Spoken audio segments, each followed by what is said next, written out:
नमस्कार। आज हम बात कर रहे हैं बच्चों की परवरिश पर जी। और खास तौर पर वंदनीय माताजी भगवती देवी शर्मा की एक बहुत ही महत्वपूर्ण किताब है जी। बच्चों के शासक नहीं सहायक बने। हाँ, ये किताब तो हमारी बातचीत का आधार यही किताब रहेगी। ये भारतीय परिवारों के लिए बहुत ही प्रैक्टिकल गाइडेंस देती है। बिल्कुल आम परिवारों को ध्यान में रख कर लिखी गई है। हाँ, तो आज कोशिश रहेगी कि इस किताब से कुछ खास बातें, कुछ नुस्खे निकालें, कैसे हम बच्चों के शासक नहीं बल्कि सहायक बन सकते हैं। सही है। शासक और सहायक में बहुत बड़ा फर्क है। बिल्कुल। तो चलिए समझते हैं इसे।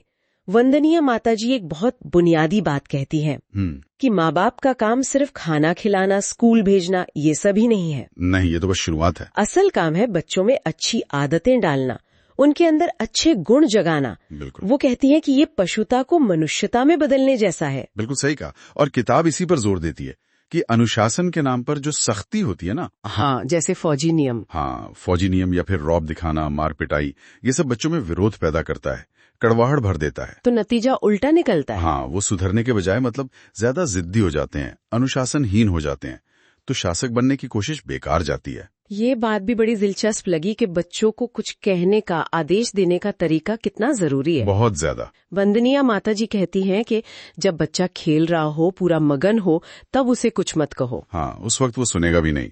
और आदेश भी ऐसे हो जो पॉजिटिव हो। ये करो, ये नहीं कि ये मत करो। बिल्कुल, नकारात्मक आदेशों से बचना चाहिए। और एक और बात कि बच्चों को पास बुलाकर आराम से कहो, दूर से चिल्लाने का वो असर नहीं होता। जी, पास बुलाकर कहने से वो जुड़ाव महसूस करते हैं, बात को गंभीरता से लेते हैं। अच्छा, इसी तरह किताब में नियमित दिनचर्या की बात भी है, रूटीन। हाँ, रूटीन बहुत जरूरी है, लेकिन थोपना नहीं है। बिल्कुल, थोपना नहीं है। बच्चों से बात करके शायद उनकी राय लेकर नियम बनाएं तो बेहतर। और सबसे जरूरी कि माँ बाप खुद उस रूटीन को फॉलो करें। हाँ, ये तो है। अगर हम ही नहीं करेंगे तो बच्चे कैसे सीखेंगे। सही बात है। और एक और चेतावनी है किताब में, बच्चों से झूठ बोलना। जैसे वो दवा पिलाने के लिए कह देते हैं, अरे ये तो मीठी गोली है। हाँ, ये होता है। इससे बच्चे का भरोसा टूटता है। ये कभी नहीं करना चाहिए। ये तो हुई बड़ी बातें।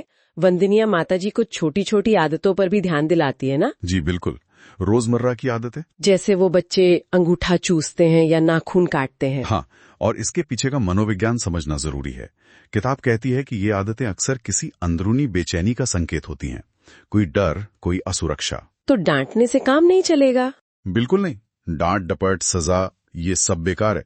जरूरत है धीरज की, प्यार से समझाने की, उस आदत के पीछे की वजह को समझने की। यहाँ भी सहायक बनना है, शासक नहीं। और पैसों के मामले में भी यही नजरिया है। हाँ, वो गोलक वाला उदाहरण बहुत अच्छा है।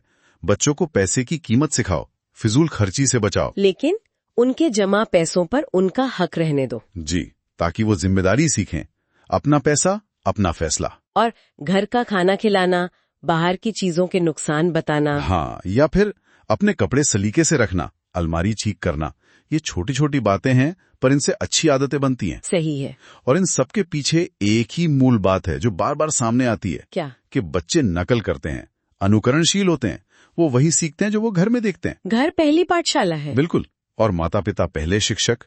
वंदनीय माताजी साफ कहती हैं कि अगर घर में झगड़े होते हैं, माँ बाप का बर्ताव ठीक नहीं है, तो बच्चों को कितने भी उपदेश दे दो, कोई फायदा नहीं। बच्चों को सुधारने से पहले खुद को सुधारना होगा। हमारा व्यवहार ही उनकी चरित्र की नींव है। तो संक्षेप में कहें, अगर बच्चों पर शासन नहीं करना, सहायक बनना है, तो मतलब क्या हुआ इसका? माँ बाप के लिए सबसे बड़ा सबक क्या है? देखिए, सार यही है कि बच्चों के साथ जो रिश्ता है ना, वो धैर्य, समझदारी पर और आपसी सम्मान पर टिका होना चाहिए। हमें उनकी भावनाओं को समझना है, उनकी जरूरतों को जानना है, और सबसे जरूरी, उनके सामने एक अच्छा आदर्श बनना है। उन्हें खिलते हुए फूल की तरह समझना है। बिल्कुल, वंदनीय माताजी उन्हें खिलते हुए कुसुम मानती हैं, जिन्हें सख्ती से नहीं, प्यार और देखभाल से सींचना है।